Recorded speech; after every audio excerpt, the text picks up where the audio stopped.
Hello friends, आज से हम लोग बिहार एसआई का फ्रेंड्स हम लोग नया प्रैक्टिस सेट का बुक लाए हैं जो कि रुक्मणी पब्लिकेशन का है। फ्रेंड्स, इससे पहले हम लोग ने यूनिक पब्लिकेशन का प्रैक्टिस सेट करीब हम लोग 44 प्रैक्टिस सेट कंप्लीट करा चुके हैं। अगर आपने फ्रेंड उससे उसका वीडियो नहीं देखा है तो प्लेलिस्ट में जाकर देख सकते हैं।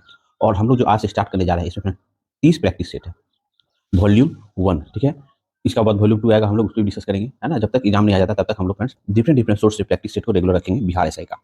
इसलिए फ्रेंड चैनल से जुड़ जाए। ठीक है, करते हैं। आज का पहला क्वेश्चन है, राष्ट्रीय शिक्षा नीति 2020 के तहत 10+2 की शिक्षा मॉडल के स्थान पर किस पाठ्यक्रम को लॉन्च किया गया है? तो फिर लॉन्च 5+3+3 4 शिक्षा मॉडल को, है ना, लॉन्च किया गया। देखिए, राष्ट्रीय शिक्षा नीति 2020 के तहत 10+2 के शिक्षा मॉडल के स्थान पर 5+3+3+4 पाठ्यक्रम को लॉन्च किया गया है। राष्ट्रीय शिक्षा नीति की घोषणा जो है वो 29 जुलाई 2020 ईस्वी को की गई थी। ठीक फ्रेंड्स, और इसे जो है अगस्त 2021 में नेशनल एजुकेशन पॉलिसी जो है वो लागू करने वाला भारत का प्रथम राज्य देखेंगे तो कर्नाटक है। ठीक है, ये एक्स्ट्रा पॉइंट आप लोग ध्यान रखेंगे फ्रेंड्स। ठीक है, राष्ट्रीय शिक्षा नीति 2020 का मसौदा इसरो के पूर्व अध्यक्ष डॉक्टर के कस्तूरी रंजन की अध्यक्षता में तैयार किया गया था। ये भी एक्स्ट्रा पॉइंट आप ध्यान रख सकते हैं फ्रेंड्स, है ना। नई शिक्षा नीति जो फिर इससे पहले आया था वो 1986 में लाया गया और 1992 में इसे संशोधित किया गया था। 2030 तक जो है सकल नामांकन अनुपात को 100%, हाँ, 100% लाने का लक्ष्य रखा गया है। फ्रेंड्स, ये सब एक्स्ट्रा पॉइंट आप लोग बहुत इंपॉर्टेंट होगा, आप लोग ध्यान रखेंगे। ठीक है, नेक्स्ट क्वेश्चन है, अंतर्राष्ट्रीय जैव विविधता दिवस हर वर्ष मनाया जाता है। तो अंतर्राष्ट्रीय जैव विविधता दिवस हर वर्ष जो है वो 22 मई को मनाया जाता है। संयुक्त राष्ट्र महासभा द्वारा जैव विविधता के मुद्दे पर समझ और जागरूकता बढ़ाने हेतु 22 मई 1993 ईस्वी से अंतर्राष्ट्रीय जैव विविधता दिवस मनाने की घोषणा की गई है। यूएन द्वारा वर्ष 2021 से 2020 में जैव विविधता दशक घोषित किया गया था। ठीक है, यूएन के द्वारा। Extra point, ई.ओ. विल्सन को जैव विविधता का जनक कहा जाता है। नेक्स्ट क्वेश्चन है, निम्नलिखित में से प्रत्येक प्रकार के रक्त की बूंदों को 4 अलग अलग स्लाइडों में रखा गया है। इनमें से कौन जो है ना, संकंदित नहीं होगी? संकंदित इनमें से कौन नहीं होगी? तो फिर रक्त सीरम जो है वो स्कंदित नहीं होगी। देखिए, प्रत्येक प्रकार के रक्त की बूंद को 4 अलग अलग स्लाइडों पर रखा गया है। इनमें से रक्त सीरम जो है वो स्कंदित स्कंदित जो है वो नहीं होगी। रक्त सीरम वह पदार्थ है जिसमें रक्त कोशिकाओं को थक्का बनाने वाला कारकों को पूर्ण अभाव होता है। ठीक है, रक्त एक क्या है? तरल संयोजित ऊतक है। यह आवश्यक पोषक तत्व ऑक्सीजन और उपापचयी उत्सर्जन का वाहक का परिवहन करके पूरे शरीर में भ्रमण करती है ना फ्रेंड्स। रक्त शरीर में ऑक्सीजन पहुंचाने का काम करती है। नेक्स्ट क्वेश्चन है, सूर्य की परिक्रमा के दौरान पृथ्वी सूर्य से निकटतम दूरी पर होती है। तो फिर सूर्य की परिक्रमा जो पृथ्वी करती है वो दीर्घवृत्ताकार परिपथ में करती है। तो सूर्य जो है फ्रेंड, ऐसा कब सीक्वेंस बनेगा जो सूर्य जो है वो पृथ्वी से सबसे निकट होगी इस पोजीशन पे और सबसे दूर इस पोजीशन पे। तो सूर्य की परिक्रमा के दौरान पृथ्वी सूर्य की निकटतम दूरी पर जो फिर वो जनवरी महीने में, है ना, जनवरी महीने में सबसे निकट हो जाता है ना, है ना। ये जो है 3 जनवरी का डेट होता है। 3 जनवरी को सूर्य और पृथ्वी के बीच की दूरी न्यूनतम होती है जिसे उपसौर कहते हैं फ्रेंड्स। ये भी ध्यान रख सकते हैं, इस घटना को उपसौर कहा जाता है। ठीक है, उसके बाद क्या, 4 जुलाई को जो फिर सूर्य पृथ्वी से सबसे दूर होता है और इस घटना को अपसौर कहते हैं।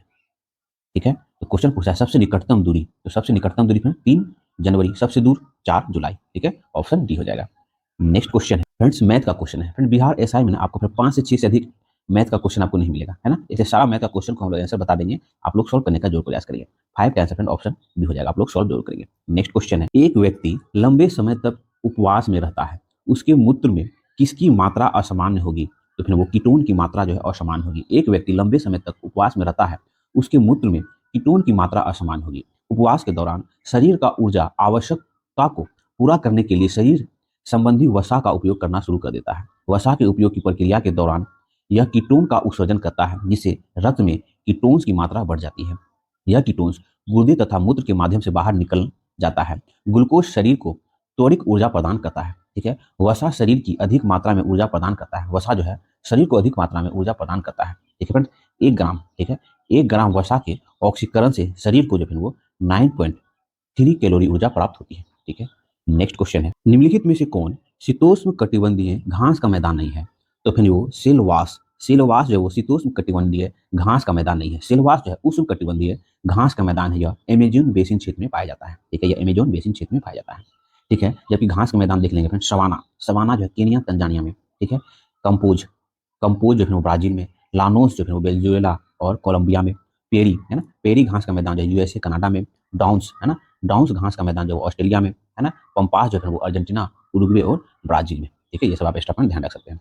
नेक्स्ट क्वेश्चन है, निम्नलिखित में से कौन सी दक्षिण अंटार्कटिक महासागर की धारा है, मतलब शीतल धारा है दक्षिण अंटार्कटिक महासागर की। तो फ्रेंड दक्षिण अंटार्कटिक महासागर की शीतल धारा जो है वेगुएला है ना, वेगुएला धारा जो है वो दक्षिण अंटार्कटिक महासागर की शीतल जल धारा है। देखिए कुछ महासागरीय धारा और उसके नाम देखिए।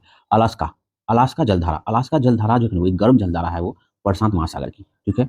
सुसीमा जलधारा जो है प्रशांत महासागर की गर्म जलधारा है, ठीक है। उसके बाद कनारी या किनारी जलधारा, ये अंटार्कटिक महासागर की ठंडी जलधारा है। उसके बाद अगुलहास जलधारा, अगुलहास जलधारा जो है वो हिंद महासागर की एक गर्म जलधारा है, ठीक है। उसके बाद फॉकलैंड की जलधारा है ना, फॉकलैंड की जलधारा जो अंटार्कटिक महासागर की ठंडी जलधारा है। उसके बाद एल्निनो जलधारा, एल्निनो जलधारा जो है वो प्रशांत महासागर की गर्म जलधारा है। उसके बाद हम्बोल्ट जलधारा, हम्बोल्ट जलधारा प्रशांत महासागर की ठंडी जलधारा है। उसके बाद हरमिंजर की जलधारा, ये जो है वो अंटार्कटिक महासागर की एक गर्म जलधारा है, ठीक है। ये सब आप स्टॉप में ध्यान रख सकते हैं। नेक्स्ट क्वेश्चन है, निम्नलिखित में से कौन संसार की सबसे बड़ी पोतवाहक नहर है? सबसे बड़ी पोतवाहक नहर इनमें से जो है स्वेज नहर, स्वेज नहर संसार की सबसे बड़ी पोतवाहक नहर है। स्वेज नहर जो है 1869 ईस्वी में बनकर तैयार हुआ था। इस नहर को जो है राष्ट्रीयकरण जो है वो 1956 में हुआ था। स्वेज नहर 1872 ईस्वी में आवाजाही के लिए खोला गया था, ठीक है। ये भी आप ध्यान रख सकते हैं। स्वेज नहर भूमध्य सागर और लाल सागर को जोड़ती है, ठीक है। स्वेज नहर की लंबाई जो है वो 168 किलोमीटर और औसत गहराई जो है वो 16.15 मीटर है, ठीक है, ध्यान, ठीक है। उसी तरह पनावा नहर जो है वो 1914 इसमें बनकर तैयार हुआ था। सू नहर यूएसए में स्थित है, ये सू नहर जो है यूएसए में स्थित है। विश्व का सबसे व्यस्त नहर जो है वो कील जो है, कील नहर जनवरी में स्थित है। यह विश्व का सबसे व्यस्तम नहर है जो उत्तरी सागर और बाल्टिक सागर को जोड़ता है। नेक्स्ट क्वेश्चन है, संपूर्ण विश्व के क्षेत्रफल में भारत की भागीदारी लगभग, फ्रेंड संपूर्ण विश्व के क्षेत्रफल में भारत की भागीदारी लगभग जो है 2.40% है। भारत का क्षेत्रफल देखिए फ्रेंड, तो विश्व के क्षेत्रफल का भारत का क्षेत्रफल 2.40 है, ठीक है। भारत का आबादी, विश्व की आबादी का जो है वो 17.5% है 2011 की जनगणना के अनुसार। भारत में श्रम शक्ति विश्व में सर्वाधिक है, ठीक है। ये भी एक्स्ट्रा पॉइंट ध्यान रखेंगे। यूएन रिपोर्ट 2023 के अनुसार भारत की आबादी 2023 के मध्य में चीन से अधिक हो गई है, ठीक है। भारत क्षेत्रफल में विश्व का जो है वो 7वां सबसे बड़ा देश है अपना भारत।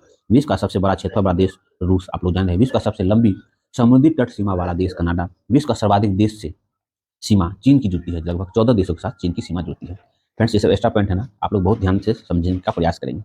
नेक्स्ट क्वेश्चन है फ्रेंड्स, निम्नलिखित में से कौन सी नदी 3 बार 2 धाराओं में विभक्त हो जाती है और कुछ मील आगे जाकर पुनः मिल जाती है और इस प्रकार श्रीरंगपट्टनम, शिव समुद्रम और श्रीरंगम की द्वीपों का निर्माण करती है? लेकिन वो नदी है कावेरी नदी। कावेरी नदी 3 बार 2 धाराओं में विभक्त हो जाती है और कुछ मील आगे चलकर पुनः मिल जाती है और इस प्रकार श्रीरंगपट्टनम, शिव समुद्रम है ना और श्रीरंगम द्वीप का निर्माण करती है।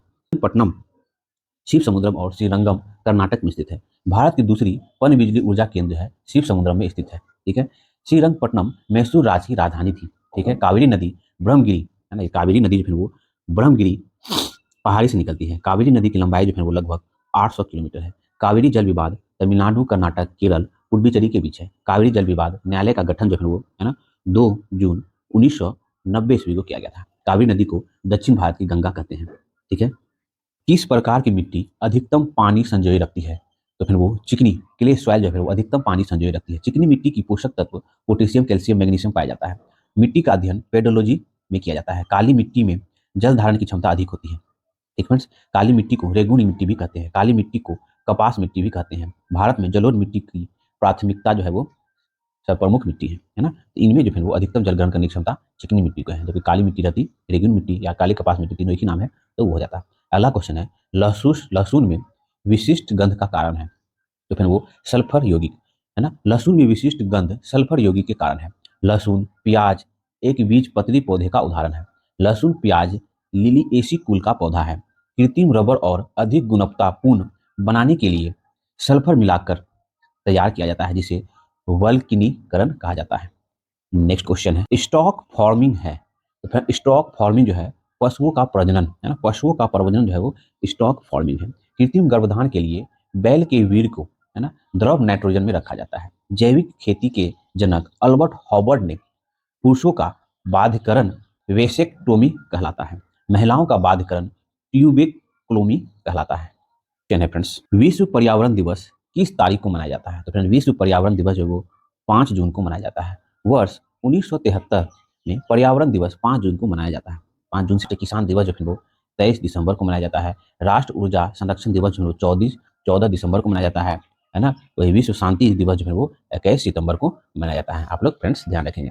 अगला क्वेश्चन है फ्रेंड्स, प्रकाश संश्लेषण द्वारा ऊर्जा का कितना प्रतिशत भाग रासायनिक ऊर्जा में परिवर्तित हो जाता है? तो फिर प्रकाश संश्लेषण का ऊर्जा का 1 से 2% भाग रासायनिक ऊर्जा में परिवर्तित हो जाता है।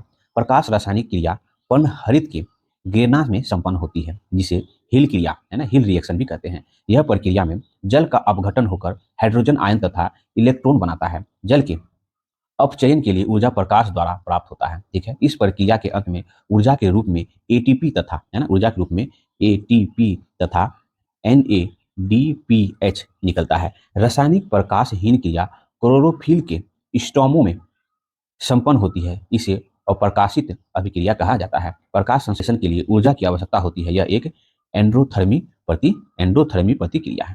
नेक्स्ट क्वेश्चन है, निम्न में से कौन समान उपयोग में लाया जाने वाला सिंथेटिक फाइबर है? तो फिर इनमें से जो है वो सभी है पोलिएस्टर, रेयॉन और नायलॉन और एक्राइलिक। ये सभी जो है क्या है ना, सिंथेटिक फाइबर है। समान उपयोग में लाए जाने वाले सिंथेटिक फाइबर पोलिएस्टर है ना, नायलॉन, रेनॉन है, रेयॉन और एक्राइलिक है ना, ये सभी क्या है तो सिंथेटिक फाइबर है। फाइबरों का थोड़ा सा यूज देख लेंगे फ्रेंड्स, काफी इंपॉर्टेंट हो जाता है कभी कभी। देखिए पोलिएस्टर है, पोलिएस्टर सिंथेटिक जो पेट्रोलियम है ना, पेट्रोलियम में प्रयुक्त होता है पोलिएस्टर। ठीक है, ये फाइबर जो है मजबूत और टिकाऊ है ना, और घर्षण प्रतिरोधी भी है। उसके बाद है नायलॉन। ये नायलॉन जो है फिर वो क्या है ना, ये एक अम्ल का बहुलक है और इसका उपयोग पैराशूट एवं रस्सी के निर्माण में किया जाता है। ठीक है, उसके बाद रेयॉन। रेयॉन जो है कृत्रिम सिल्क है जो प्राकृतिक पदार्थ से निर्मित होती है। ठीक है, एक्राइलिन, एक्राइलिक जो है का प्रयोग सिंथेटिक ऊन भी कहा जाता है इसे, है ना, ऐसे है ना, सिंथेटिक ऊन बनाया जाता है। ये सब उपयोग है, आप लोग ध्यान रख लेंगे। नेक्स्ट क्वेश्चन, नीचे दिए गए पौधे और उसके खाद्य भाग में के युग्मों का कौन सा सही सुमेलित नहीं है? तो फिर देखिए आलू, आलू जो है मूल युग्म सुमेलित नहीं है। देखिए आलू जो है वो एक कंद है, ठीक है, ना कि मूल, तो यही सुमेलित नहीं है। आलू एक प्रकार का तना है, यह कार्बोहाइड्रेट का महत्वपूर्ण स्रोत है आलू। देखिए अदरक जो है वो प्रकंद है, प्याज जो है मार्शल पर्ण और नारियल जो है भूनपूष है ना, सुमेलित नहीं है, तो ऑप्शन सी सुमेलित नहीं है। नेक्स्ट क्वेश्चन है, किस पदार्थ के ऑक्सीकरण में सर्वाधिक ऊर्जा प्राप्त होता है? किस पदार्थ के ऑक्सीकरण से सर्वाधिक ऊर्जा प्राप्त होता है? तो वसा के, वसा पदार्थ के ऑक्सीकरण से सर्वाधिक ऊर्जा प्राप्त होता है। अभी हम लोग जस्ट देखे थे, 1 ग्राम वसा के ऑक्सीकरण से 9.3 कैलोरी है ना, 3 कैलोरी ऊर्जा प्राप्त होती है। समान एक वयस्क मनुष्य को जो है वो 20 से 30% ऊर्जा वसा से प्राप्त होनी चाहिए। ठीक है, शरीर में इसका संश्लेषण माइटोकॉन्ड्रिया में होता है। वसा का संश्लेषण जो है वो माइटोकॉन्ड्रिया में होता है। वसा ग्लिसरॉल और वरीय अम्ल का क्या है, एस्टर होती है। 1 ग्राम ग्लूकोज की है ना, ग्लूकोज के पूर्ण ऑक्सीजन से 4.2 किलो कैलोरी ऊर्जा प्राप्त होती है। सभी प्रोटीन में नाइट्रोजन पाया जाता है। फ्रेंड्स नेक्स्ट क्वेश्चन है, हीमोग्लोबिन के बारे में निम्नलिखित कथनों पर विचार कीजिए, है ना, इनमें से कौन सा कथन सही है उस पर विचार करना है। तो देखिए यह हीमोग्लोबिन जो है वो रक्त में ऑक्सीजन का संचार करता है। हीमोग्लोबिन बिल्कुल सही है। ठीक है, यह लो युक्त यौगिक है हीमोग्लोबिन, ये भी स्टेटमेंट सही है। यह रक्त को लाल रंग प्रदान करता है हीमोग्लोबिन, ये भी सही, ऑप्शन 1 to 4 जो है वो सही है। तीसरा गलत है, यह कुछ रोगों के प्रति प्रतिरक्षा प्रदान करती है हीमोग्लोबिन, ये स्टेटमेंट गलत हो गया। देखिए है, यह रक्त में ऑक्सीजन का संचार करती है। ठीक है, यह लोहयुक्त यौगिक है, ये भी सही है, और यह रक्त को लाल रंग प्रदान करता है हीमोग्लोबिन। ठीक है, होमोग्लोबिन। नेक्स्ट क्वेश्चन है फ्रेंड्स, निम्नलिखित में से कौन सा एक सुमेलित नहीं है? तो फ्रेंड देखिए सेल्सियस ऊर्जा की इकाई, उष्मा की इकाई, ये गलत है फ्रेंड। सेल्सियस जो है वो उष्मा की इकाई नहीं है। सेल्सियस तापमान की सी है ना, CGS इकाई है। ठीक है, तापमान की SI इकाई जो है वो केल्विन होती है। ठीक है, विशिष्ट उष्मा का SI मात्रक जूल किलोग्राम है ना, -1 केल्विन -1। ठीक है, वही गुप्त उष्मा का SI मात्रक जो है वो जूल प्रति किलोग्राम है। ठीक है, ताप है ना, तलीय कोण का SI मात्रक जो है वो रेडियन है ना, रेडियन होता है। बाकी डेसिबल ध्वनि की प्रबलता की इकाई है। अश्व शक्ति जो है शक्ति की इकाई है। समुद्री मील जो है वो नौ संचालन में दूरी की इकाई है। ठीक है, तो ऑप्शन डी सुमेलित नहीं है। नेक्स्ट क्वेश्चन है, निम्नलिखित में से कौन सा बल क्षयकारी बल है? इनमें से क्षयकारी बल कौन है? घर्षण बल जो है वो क्षयकारी बल होता है। घर्षण बल क्षयकारी बल है। ठीक है, संपर्क में रखी दो वस्तुओं के मध्य एक प्रकार का बल कार्य करता है जो गति करने में वस्तु का विरोध करता है। यह बल ही घर्षण बल कहलाती है। ठीक, कणों के द्वारा हीट ट्रांसफर की क्रिया को कहते हैं। तो कणों के द्वारा हीट ट्रांसफर की क्रिया को कंडक्शन या चालन कहते हैं, है ना, सॉरी ऑप्शन बी, कंडक्शन या चालन कहते हैं। जब असामान्य ताप वाले दो वस्तु एक दूसरे के संपर्क में आते हैं तो अधिक तापमान वाली वस्तु से कम तापमान वाली वस्तु की ऊष्मा प्रवाहित होती है, तो इसे कंडक्शन कहते हैं। नेक्स्ट क्वेश्चन है, निम्नलिखित में से कौन जल को विषाणु मुक्त करने हेतु उपयुक्त होता है?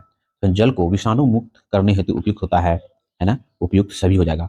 ओजोन, ठीक है, क्लोरीन डाइऑक्साइड और क्लोरीमीन, है ना, क्लोरीमीन, उपयुक्त सभी जो है वो जल को विषाणु मुक्त, है ना, करने में प्रयुक्त होता है। देखिए, ब्लीचिंग पाउडर का उपयोग कीटाणुनाशक के रूप में किया जाता है। क्लोरीन का उपयोग ब्लीचिंग पाउडर को बनाने में होता है। चलिए, जल में आयरन, आर्सेनिक और फ्लोराइड जैसे तत्व अधिक मात्रा में उपलब्ध होते हैं, जो स्वास्थ्य के लिए हानिकारक होता है। नेक्स्ट क्वेश्चन है, ऑक्टेट संख्या द्वारा, है ना, किसकी गुणवत्ता मापी जाती है? ऑक्टेट संख्या द्वारा जो है वो पेट्रोल पेट्रोल की गुणवत्ता मापी जाती है कुछ। नेक्स्ट क्वेश्चन है, सोडियम वाष्प लैंप प्रायः सड़क प्रकाश के लिए प्रयुक्त होते हैं, क्योंकि क्योंकि इसका प्रकाश एक वर्णी है और पानी की बूंदों से गुजरने पर विभक्त नहीं होती। देखिए, धातु मुलायम होता है, सोडियम धातु को चाकू द्वारा आसानी से काटा जा सकता है। लेजर तरंग एक वर्णी प्रकाश होती है। एक वर्णी में विभिन्न विभिन्न तरंगों की आवृत्ति जो है वो समान होती है। सूर्य के प्रकाश से प्राप्त रंगों में बैंगनी रंग का विक्षेपण सबसे अधिक एवं लाल रंग का विक्षेपण सबसे कम होता है। नेक्स्ट क्वेश्चन, लंबी दूरी तक रेडियो प्रसारण के लिए निम्नलिखित में से मुख्यतः किनका प्रयोग किया जाता है?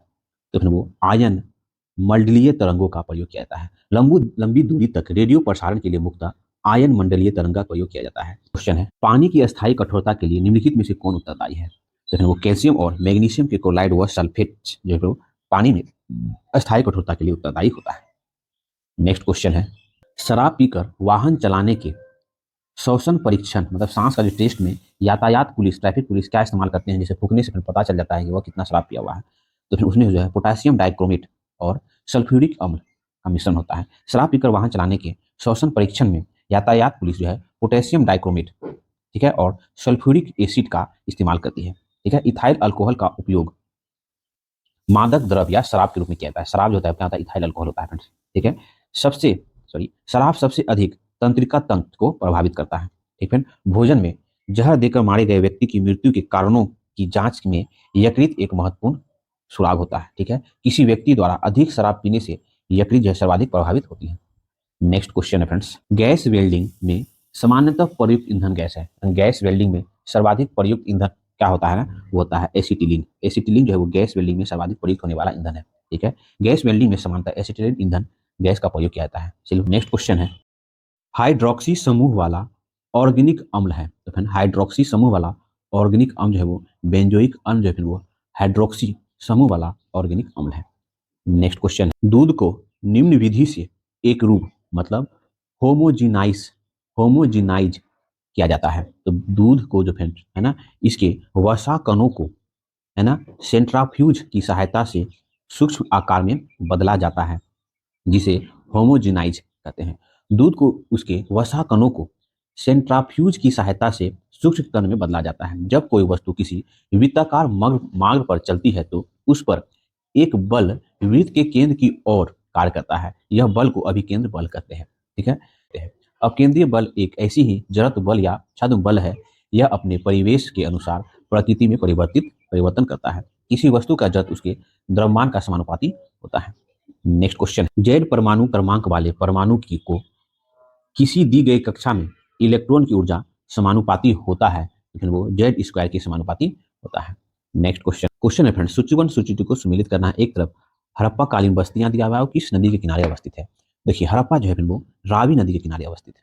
ठीक है, कालीबंगा जो है वो घग्गर नदी के किनारे अवस्थित है। लोथर जो है वो भोगवा नदी के किनारे अवस्थित है। रोपड़ जो है वो सतलज नदी के किनारे स्थित हड़प्पा कालीन स्थल है। ठीक है, हड़प्पा जो है वो सिंधु घाटी की खोज, हड़प्पा सभ्यता सिंधु घाटी की खोज जो है वो 1921 ईस्वी में की गई थी। ठीक है, कालीबंगा में जुते हुए खेत के प्रमाण मिले हैं, ये कालीबंगा में। ठीक है, हड़प्पा की खोज 1921 ईस्वी में हुई थी। लोथल जो है वो हड़प्पा कालीन जो है वो एक बंदरगाह था, बंदरगाह नगर कह सकते हैं। और रोपन से जो है वो मालिक के साथ कुत्ते को दफनाने का प्रमाण मिला है ना। ये स्टॉप पॉइंट आप लोग ध्यान रख सकते हैं। नेक्स्ट क्वेश्चन है, महात्मा बुद्ध के संबंध में निम्नलिखित में से कौन सा कथन सही है? हम लोग एक एक करके देख लेते हैं। महात्मा बुद्ध का जन्म कपिल वस्तु में हुआ था, ये बिल्कुल सही है। उन्होंने बोध गया में ज्ञान की प्राप्त किया था। ठीक है, ये भी सही है। उन्होंने वैदिक धर्म को अस्वीकार किया था, तो ये भी कहना सही है। उन्होंने आर्य सत्य का प्रचार किया। उपयुक्त चारों स्टेटमेंट सही है महात्मा बुद्ध के संबंध में, तो ऑप्शन डी हो जाएगा। महात्मा बुद्ध के संबंध में सभी कथन सत्य है। महात्मा बुद्ध का जन्म जो है वो 563 ईसा पूर्व में कपिल वस्तु में हुआ था। कपिल वस्तु के लुम्बिनी में हुआ था।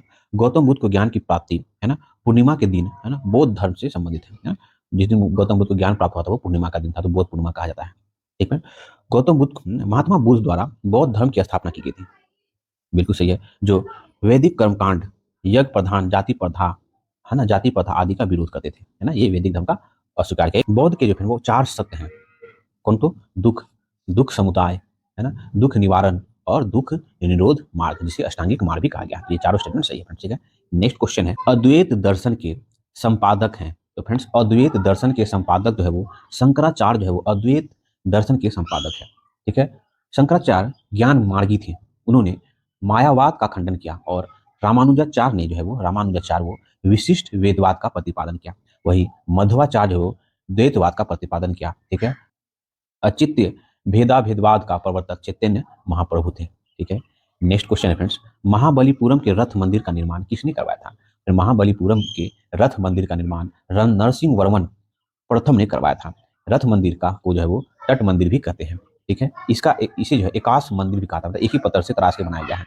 रथ मंदिर को जो है वो सप्त पोगेरा भी सप्त सप्त पोगोडा पोगोडा भी कहा जाता है। नरसिंह वर्मन वन पल्लव वंश के महानतम शासक थे। उन्हें महा उसे जो है वो महामल्ल भी कहा गया है। लेकिन नरसिंह वर्मन वन ने वातापीकोड की उपाधि धारण की थी। किसकी? तो वातापीकोड की। इस है ना पुलकेशिन द्वितीय को जो है नरसिंह वर्मन वन वन जो है वो 1642 ईस्वी में पराजित किया था। नेक्स्ट क्वेश्चन है, निम्न में से किस सुल्तान ने कुतुब मीनार की 5वीं मंजिल का निर्माण कराया था? तो फिर वो था फिरोज शाह तुगलक। फिरोज शाह तुगलक ने कुतुब मीनार की 5वीं मंजिल का निर्माण किया था। बिजली गिरने से कुतुब मीनार जो है क्षतिग्रस्त हो गया था, तो फिरोज शाह तुगलक ने उसका मरम्मत कराया। कुतुब मीनार का निर्माण जो है कुतुबुद्दीन ऐबक द्वारा प्रारंभ किया गया था। कुतुब मीनार को जो पूरा इल्तुतमिश ने करवाया था। इसका नींव रखा कुतुबुद्दीन ऐबक, इसका पूरा जो है इल्तुतमिश ने करवाया था। सिकंदर शाह लोदी ने कुतुब मीनार को जो है वो मरम्मत एवं सौंदर्यीकरण करवाया था। कुतुब मीनार को भारत में इस्लाम विजय का प्रतीक माना जाता है।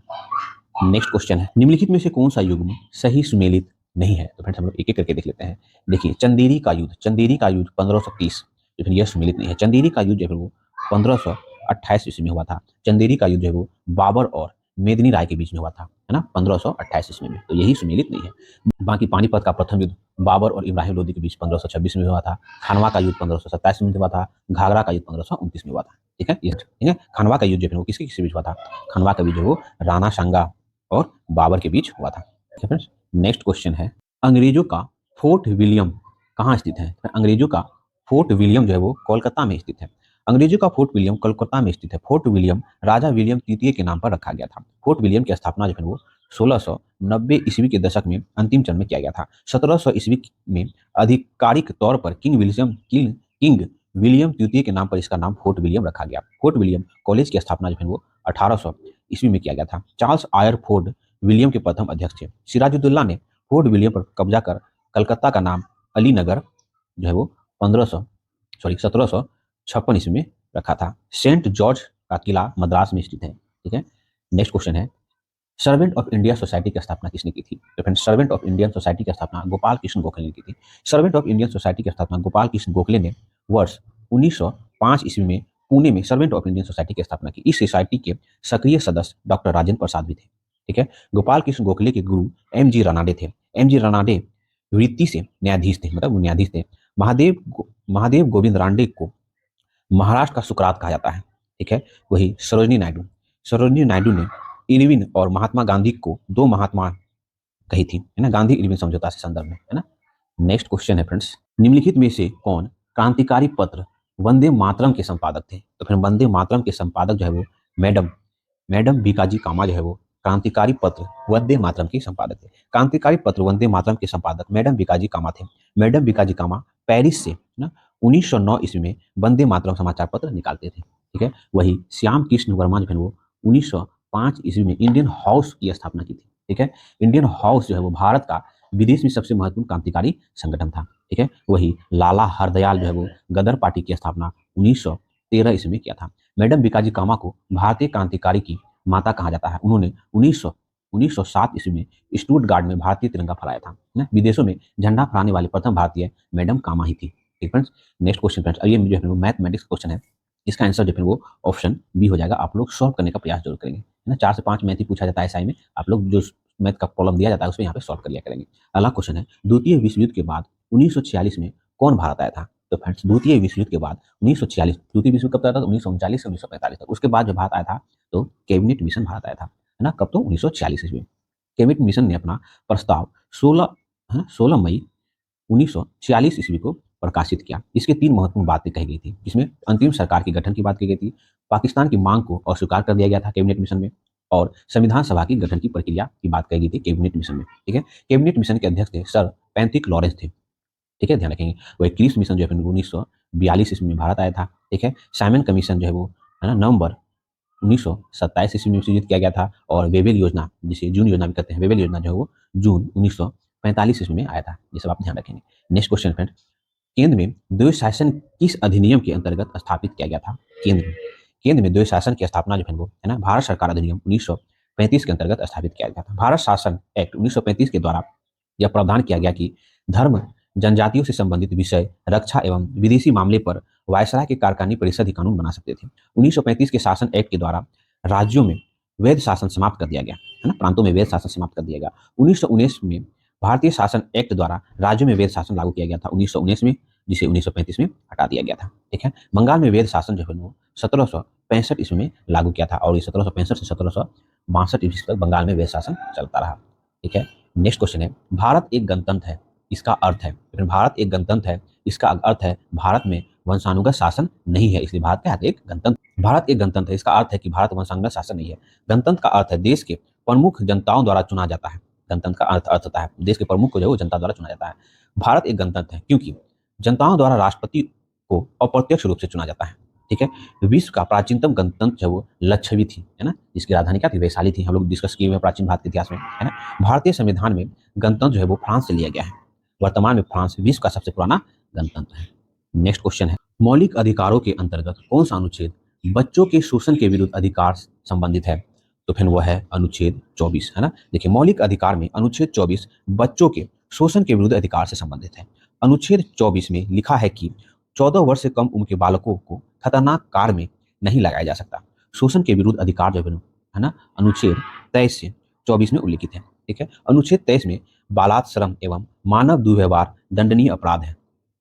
ठीक फ्रेंड्स, वही 18 ये 23 में है, और 18 में है उपाधियों वंशानुगत से निषेध, मतलब उपाधियों का अंत के बारे में कहा हुआ है। और 17 में द्वारा है जो अनुच्छेद 17 द्वारा छुआछूत मतलब अप्रतिष्ठता मतलब अनटचेबिलिटी को निषेध किया गया है अनुच्छेद 17 में। फिर वो, है ना, शोषण के विरुद्ध अधिकार से संबंधित जो है वो अनुच्छेद 24 हो जाएगा। ठीक है, वही बालात श्रम मतलब बच्चों के श्रम से संबंधित 23 हो जाएगा, छुआछूत निषेध 17 हो जाएगा, उपाधियों का अंत अनुच्छेद 18 हो जाएगा। ठीक फ्रेंड्स, नेक्स्ट क्वेश्चन है, निम्नलिखित में से किस प्रकार के प्राधिकार भारत के राष्ट्रपति को प्राप्त है? तो फिर भारत के राष्ट्रपति को प्राप्त है औपचारिक और विविध, है ना, विविध टिट्यूलर और विविध अधिकार, विविध प्राधिकार। उसके बाद है ना, संवैधानिक और नाम मात्र का अधिकार। ये सब, ये दोनों अधिकार जो है राष्ट्रपति को प्राधिकार प्राप्त है। भारत के राष्ट्रपति को प्राप्त प्राधिकार हैं औपचारिक और विधिक, औपचारिक और विधिक अधिकार, और संवैधानिक और नाम मात्र। ये प्राधिकार जो है भारत के राष्ट्रपति को प्राप्त है। भारत के राष्ट्रपति संवैधानिक प्रमुख होते हैं। भारतीय संविधान के अनुच्छेद 53, है ना, 53 में उल्लेखित है कि कार्यपालिका का प्रमुख जो वो राष्ट्रपति होगा। ये अनुच्छेद 53 में वर्णित है। राष्ट्रपति पद का उल्लेख जो भारतीय संविधान के अनुच्छेद 62 में है। ठीक है, अनुच्छेद वही 74 में प्रावधान है कि राष्ट्रपति को जो स्वविवेक अधिकार दिया गया है उसे छोड़कर शेष कार्यों को मंत्रिपरिषद की सलाह से करेंगे, जिसका प्रधान जो है वो प्रधानमंत्री होंगे। ऑप्शन डी होगा फ्रेंड्स। ठीक है, 2 और 4। नेक्स्ट क्वेश्चन है 49 जो है वो मैथ का क्वेश्चन है, इसका आंसर ऑप्शन ए हो जाएगा। ठीक है, नेक्स्ट क्वेश्चन है, विधान परिषद किसी साधारण विधेयक को निम्नलिखित में से किस अवधि तक रोक सकती है? विधान परिषद, तो फिर विधान परिषद जो है किसी साधारण विधेयक को 4 माह तक, है ना, रोक सकती है। देखिए, विधान परिषद किसी साधारण विधेयक को 4 माह की अवधि तक रोक सकती है। विधान परिषद विधानसभा द्वारा पारित साधारण विधेयक 3 माह के अंदर पारित कर भेजना पड़ता है। विधान परिषद 1 माह का अतिरिक्त समय दिया जाता है विधान परिषद को। ठीक है, यदि अतिरिक्त एक समय में भी नहीं पारित कर भेजता है तो दोनों सदनों द्वारा पारित माना जाता है। विधान परिषद धन विधेयक को, है ना, राज्यसभा की तरह ही केवल 14 दिन तक रोके रख सकती है विधान परिषद। ठीक है, राज्यसभा और या लोकसभा किसी साधारण विधेयक को, है ना फ्रेंड्स, 6 माह तक रोके रख सकता है। इसके बाद यदि राष्ट्रपति चाहे तो अनुच्छेद 108 के अधीन संयुक्त अधिवेशन बुला सकते हैं। ठीक है, अनुच्छेद 169, है ना, अनुच्छेद 169 के अंतर्गत संबंधित विधानसभा के प्रभावी बहुमत से पारित प्रस्ताव पर विधान परिषद का गठन या उत्सादन करने का अधिकार भारतीय संसद को है। ठीक है, अनुच्छेद 171 में विधान परिषद की संरचना का उल्लेख है, जो संबंधित विधानसभा का अधिकतम 1/3 भाग और न्यूनतम 40 हो सकता है। मतलब विधानसभा में जितना मेंबर है उसका, जैसे बिहार में 243 है तो इसका 1/3 मेंबर जो विधान परिषद का सदस्य हो सकता है और 40 से कम नहीं हो सकता है। तो इसी के बारे में कर रहा है। ठीक है, नेक्स्ट क्वेश्चन फ्रेंड, जिस समिति ने लोकतांत्रिक विकेंद्रीकरण और पंचायत राज की सिफारिश की उसके सभापति कौन थे? तो फिर उसके सभापति थे बलवंत राय मेहता समिति, है ना, लोकतांत्रिक विकेंद्रीकरण। जिस समिति ने लोकतांत्रिक विकेंद्रीकरण और पंचायत राज की सिफारिश की उसके सभापति बलवंत राय मेहता थे। बलवंत राय मेहता पंचायती राज पर 1957 में बनाया गया था एक समिति। इस समिति ने त्रिस्तरीय पंचायत की सिफारिश किया। अशोक मेहता ने ग्राम पंचायत को समाप्त करने की सिफारिश की थी और ये 2 स्तरीय, है ना, पंचायत समिति की बात की थी। ग्राम पंचायत पंचायती राज का मौलिक इकाई है। अनुच्छेद 40 जो कि राज्य के नीति निर्देशक तत्व में आता है को गांधीवादी दर्शन माना जाता है। पंचायती राज को संवैधानिक दर्जा देने की सिफारिश सर्वप्रथम, है ना, एल एम सिंघवी, है ना, एल एम सिंघवी समिति ने की थी। 24 अप्रैल को, ध्यान रखेंगे, 24 अप्रैल को पंचायती राज दिवस मनाया जाता है। नेक्स्ट क्वेश्चन, सूची 1 सूची 2 को फ्रेंड सम्मिलित करना है। देखिए अनुच्छेद 14 क्या कहता है फ्रेंड? समानता का अधिकार, है ना। अनुच्छेद 36 1936 के में क्या है फ्रेंड? राज्य के नीति निर्देशक तत्व में है। ठीक है। अनुच्छेद 74 1974 जो है वो मंत्री परिषद की बात करता है। ठीक है। अनुच्छेद 368 जो है वो संविधान संशोधन की प्रक्रिया पे चर्चा करता है। फ्रेंड ये हुआ सीक्वेंस, आप लोग एक से दो बार जरूर देख लेंगे। नेक्स्ट क्वेश्चन है, भारत में नियोजित अर्थव्यवस्था आधारित है। तो फ्रेंड्स भारत में नियोजित अर्थव्यवस्था जो है वो समाजवादी व्यवस्था पर आधारित है। भारत में नियोजित अर्थव्यवस्था। ठीक है। नेक्स्ट क्वेश्चन है, पिछड़े देशों के लिए रोलिंग प्लान का सुझाव किसके द्वारा दिया गया था? तो पिछड़े देशों के लिए रोलिंग प्लान का सुझाव जो है वो जी मिल्डर्ड, है ना, जी मिल्डर्ड द्वारा दिया गया था। पिछले देशों के लिए रोलिंग प्लान का सुझाव। ठीक है। नेक्स्ट क्वेश्चन है, भारत में गरीबी रेखा से नीचे रहने वाले का प्रतिशत सचिन तेंदुलकर समिति के अनुसार कितनी रही? फ्रेंड्स भारत में गरीबी रेखा से नीचे रहने वाले का प्रतिशत 21.9% सचिन तेंदुलकर समिति के अनुसार। वही 2011 के जनगणना के अनुसार भारत में गरीबी 21.9% है। भारत में सर्वाधिक गरीबी की संख्या जो है उत्तर प्रदेश में है। सुरेश तेंदुलकर समिति ने गरीबी पर 2011-12 के मूल पर ग्रामीण क्षेत्रों में 816 रुपए और शहरी क्षेत्रों में 1000 रुपए, है ना, मासिक से कम आय अर्जन करने वाले को बीपीएल में रखा गया है। ठीक है। उसके बाद जो है वो श्री रंगराजन समिति की रिपोर्ट जो है वो 2011-12 में 29.5% लोग गरीब हैं। ठीक है। नेक्स्ट क्वेश्चन है फ्रेंड्स, निम्नलिखित पर विचार कीजिए, इनमें से कौन से भारत में व्यापक धन, है ना, में शामिल है? भारत में व्यापक धन में शामिल है जनता के पास मुद्रा, एक बैंक के पास जमा, मांग जमा और बैंकों के पास समय जमा। ये सभी जो है वो भारत में व्याप्त धन है। ठीक है। तो ऑप्शन डी हो जाएगा। नेक्स्ट क्वेश्चन है, रुपए की परिवर्तनीयता का तात्पर्य है। तो रुपए की परिवर्तनीयता का तात्पर्य होता है रुपए को अन्य प्रमुख मुद्राओं को रुपए में मूल्य रूप में परिवर्तन करके देने की अनुमति जो है वो रुपए में परिवर्तनीयता का तात्पर्य है। ठीक है। नेक्स्ट क्वेश्चन है, ब्रेक इवन बिंदु क्या है? तो फ्रेंड्स ब्रेक इवन बिंदु जो है वह होता है वह स्थिति जब फॉर्म को न लाभ हो और न हानि हो, उसे ब्रेक इवन बिंदु कहते हैं। ब्रेक इवन बिंदु वह स्थिति है जब फॉर्म को न लाभ हो न हानि हो। नेक्स्ट क्वेश्चन है, निम्नलिखित खेलों में से प्रत्येक पक्ष में खिलाड़ियों की संख्या किस खेल में सर्वाधिक होती है? इनमें से कौन सा खेल में खिलाड़ियों की संख्या सर्वाधिक होती है? तो रग्बी फुटबॉल में खिलाड़ियों की संख्या सर्वाधिक होगी। रग्बी फुटबॉल में प्रत्येक पक्ष में जो है वो 15 खिलाड़ी होते हैं, जबकि बेसबॉल में प्रत्येक पक्ष में जो है 9 खिलाड़ी होता है। वही खो खो में जो है वो 9 खिलाड़ी होता है। कबड्डी में जो है वो 7 खिलाड़ी होता है ना। हॉकी क्रिकेट फुटबॉल में जो है 11 खिलाड़ी होता है ना। वही वाटर पोलो में प्रत्येक पक्ष में 7 खिलाड़ी होता है। ठीक है। नेक्स्ट क्वेश्चन है, बैंकिंग वातावरण में प्रयोग होने वाला टर्म एनपीए का पूरा नाम है। एनपीए का पूरा नाम होता है नॉन परफॉर्मिंग एसिड्स, है ना। ये नॉन परफॉर्मिंग एसिड्स जो है वो एनपीए का पूरा नाम होता है। देखिए, सामान्यतः बैंकों द्वारा वितरित ऐसे सभी ऋण और उस पर देय ब्याज गैर निष्पादन परिसंपत्ति के रूप में पहचाने जाते हैं। जो धन, है ना, 90 दिन के अंदर नहीं वसूल प्राप्त किया जा सके आरबीआई नीति 2004 के अनुसार। ठीक है। एनपीए बैंकिंग प्रणाली को कमजोर करता है। फिर सीधा समझ सकते हैं, नॉन परफॉर्मिंग एसिड जब भी कोई भी व्यक्ति या संस्था ऋण लेता है ना, और उसका ब्याज अदायगी रेगुलर रूप से नहीं कर पाता है तो वो संपत्ति जो है वो एनपीए में चला जाता है। मतलब नॉन परफॉर्मिंग एसिड, मतलब वो कर्ज वो परफॉर्म नहीं कर रहा है। ठीक है। नेक्स्ट क्वेश्चन फ्रेंड्स, मैथमेटिक्स का क्वेश्चन फ्रेंड्स 61, इसका answer friend option number C. आप लोग सॉल्व करने का प्रयास जरूर करेंगे। अगला क्वेश्चन है, प्रसिद्ध भारतीय वैज्ञानिक सीवी रमन के रमन इफेक्ट खोज के दिन को विज्ञान दिवस के रूप में मनाया जाता है। यह निम्न में से किस तिथि को मनाया जाता है? तो फिर यह जो है 28 फरवरी को मनाया जाता है। ध्यान रखेंगे, प्रसिद्ध भारतीय वैज्ञानिक सीवी रमन के रमन इफेक्ट खोज के दिन को विज्ञान दिवस के रूप में मनाया जाता है। यह 28 फरवरी को मनाया जाता है। ठीक है, रमन इफेक्ट के लिए सीवी रमन को 1930 ईस्वी में नोबेल अवार्ड से सम्मानित किया गया था। सीवी रमन ने 1954 को उसे भारत रत्न से सम्मानित किया गया। तो एनजीओ दिवस जो है वो 27 फरवरी को मनाया जाता है और 28 अप्रैल को जो है विश्व कार्यस्थल सुरक्षा और स्वास्थ्य दिवस के रूप में मनाया जाता है। नेक्स्ट क्वेश्चन है, महात्मा गांधी ने अपना आत्मकथा मूलतः किस भाषा में लिखी थी? महात्मा गांधी जो अपनी आत्मकथा मूलतः गुजराती भाषा में लिखी थी। महात्मा गांधी ने अपनी आत्मकथा मूलतः गुजराती भाषा में लिखी। महात्मा गांधी ने हिंद स्वराज, सर्वोदय, गीता माँ, सत्याग्रह, नैतिक धर्म आदि पुस्तकें लिखी है। इंडियन ओपिनियन, हरिजन, हरिजन बंधु, यंग इंडिया, नवजीवन आदि पत्र महात्मा गांधी द्वारा निकाली गई है।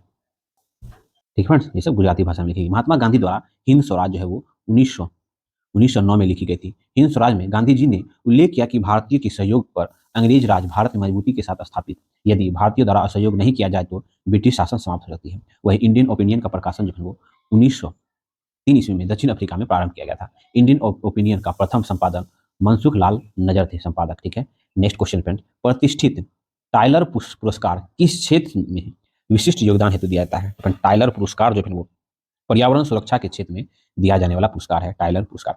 पर्यावरण से संबंधित पुरस्कार है टाइलर पुरस्कार। ठीक है, पर्यावरण से संबंधित पुरस्कार में राजीव गांधी पुरस्कार, ठीक फ्रेंड्स, इंदिरा गांधी पर्यावरण अवार्ड, इंदिरा प्रियदर्शनी वृक्ष मित्र पुरस्कार, अमृत देवी विश्नोई वन पुरस्कार आदि है। टाइलर पुरस्कार जो है 1973 में स्थापित किया गया था। नेक्स्ट क्वेश्चन है, विश्व प्रसिद्ध मयूर सिंहासन मुगलों के किस भवन में रखा गया था?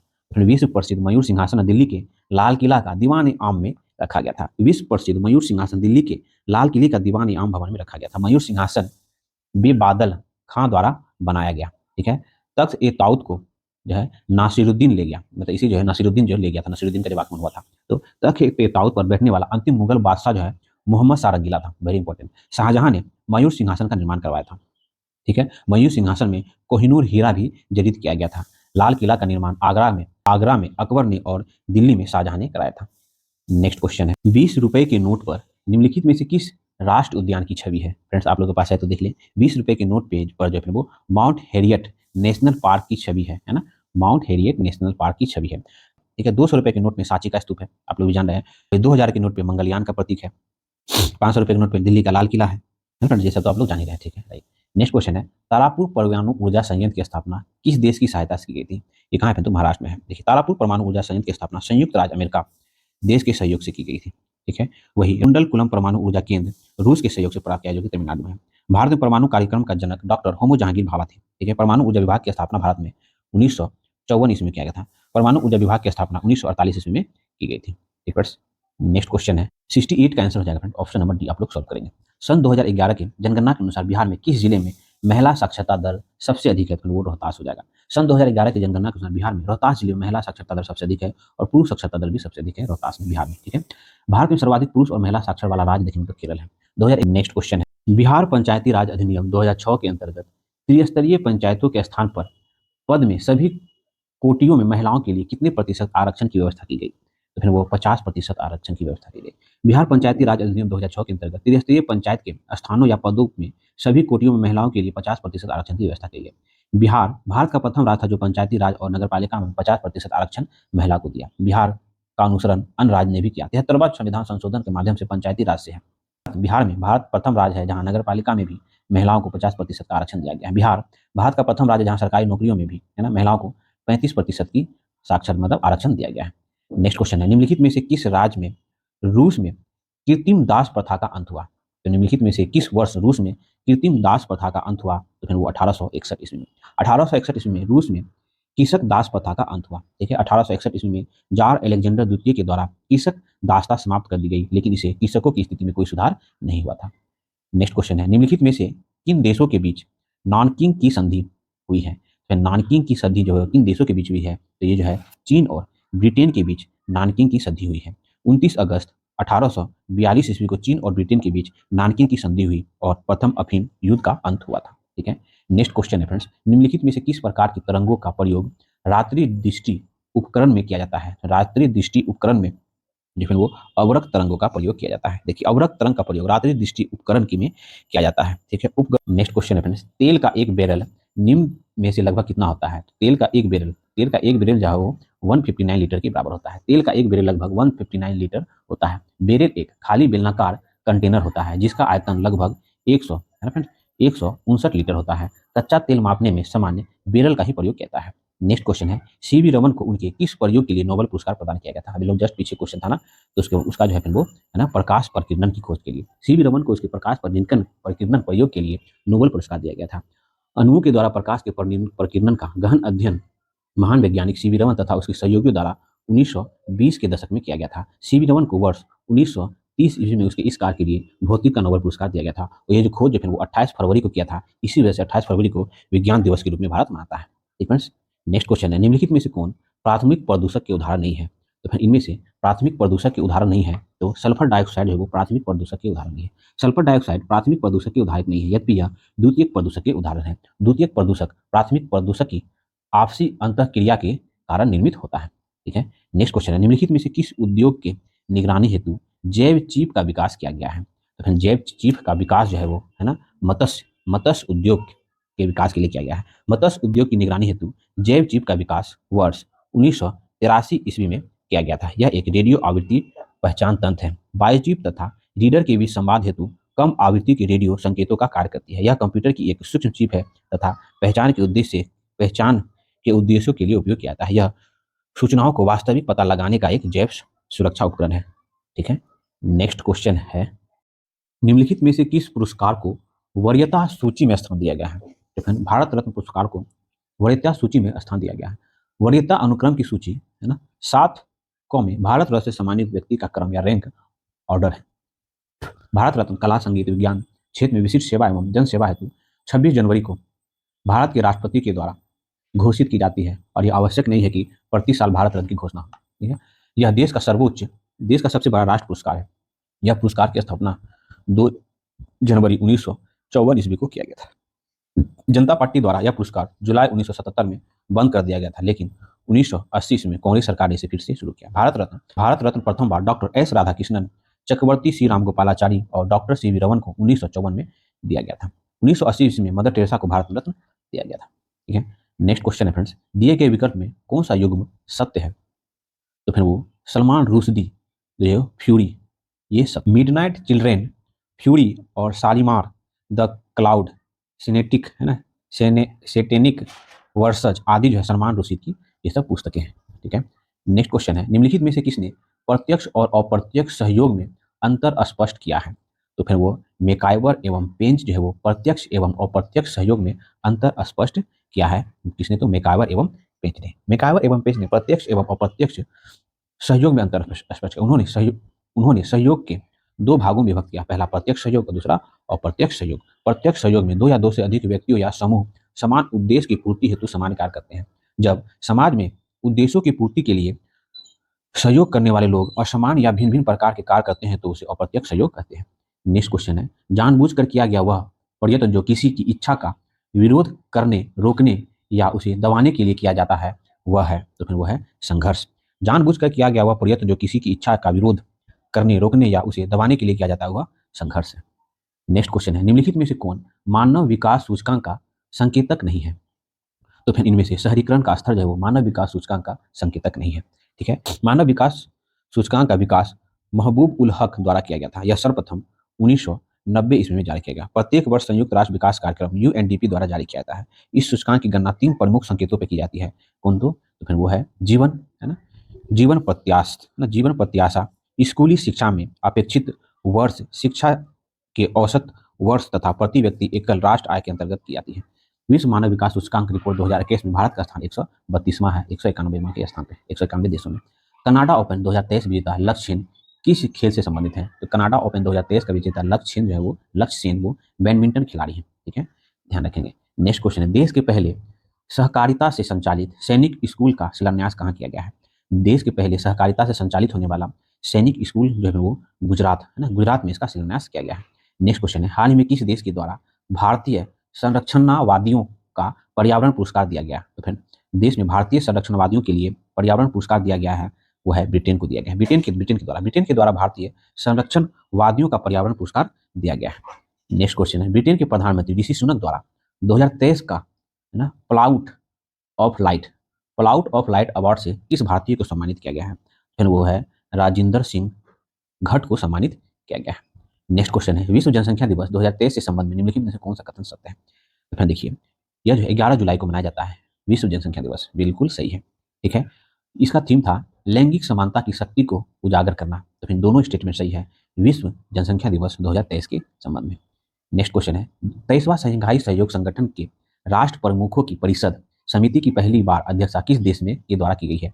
तो फिर वो अपना देश भारत के द्वारा की गई है। 23वां शंघाई सहयोग संगठन के राष्ट्र प्रमुखों की परिषद समिति की अध्यक्षता भारत द्वारा पहली बार की गई है। ठीक है, नेक्स्ट क्वेश्चन है, जून 2023 में किस शहर द्वारा अंतर्राष्ट्रीय जैविक महोत्सव का मेजबानी किया गया है? अंतर्राष्ट्रीय जैविक महोत्सव का मेजबानी जो है वो विशाखापट्टनम में किया गया है। ठीक है, क्वेश्चन है, जून 2023 में 16वां विशेष ओलंपिक खेल का आयोजन किस देश में हुआ है? तो फिर वो जर्मनी बर्लिन में हुआ है। जर्मनी बर्लिन में 16वां विशेष ओलंपिक खेल का आयोजन किया गया। विशेष ओलंपिक का आयोजन हर 2 साल में आयोजित किया जाता है। 2025 में जो है वो इटली में तथा 2027 में जो है वो ऑस्ट्रेलिया में आयोजित होगा। ठीक है, नेक्स्ट क्वेश्चन है, महिला एवं बाल विकास मंत्रालय ने अमृत सृजन अभियान नए भारत के सपने हेतु किसके साथ शुरू किया गया है? तो फिर वो मेटा के साथ शुरू किया गया है। महिला एवं बाल विकास मंत्रालय ने, मेटा कौन है? फेसबुक प्लस इंस्टाग्राम कंपनी है, मेटा हो गया ना, के साथ मिलकर अमृत सृजन अभियान नए भारत के सपने शुरू किया है। इसका उद्देश्य जो है वो 16 से 18 वर्ष के युवाओं द्वारा रील बनाकर युवा भारत को आकर्षित युवा भारत की आकांक्षाओं को प्रदर्शित करना है।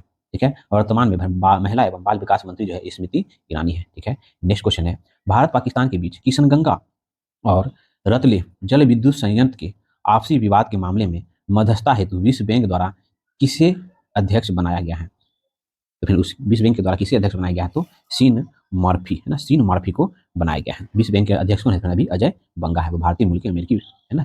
लूना 25 नामक चंद्रयान किस देश ने लॉन्च किया? तो फिर लूना 25 नामक चंद्रयान जो है वो है ना रूस के द्वारा लॉन्च किया गया। नेक्स्ट क्वेश्चन है, Stockholm International Peace Research Institute द्वारा जारी वैश्विक सैन्य व्यवस्था 2023 में भारत की रैंकिंग है। फिर भारत की रैंकिंग जो है इनमें चौथा है। Stockholm International Peace Research Institute मतलब सीपी द्वारा जारी वैश्विक सैन्य व्यय मामले में भारत का स्थान चौथा है। सर्वाधिक सैन्य व्यय के मामले में अमेरिका जो है वो प्रथम स्थान पे आता है। इसके बाद चीन और रूस का स्थान आता है।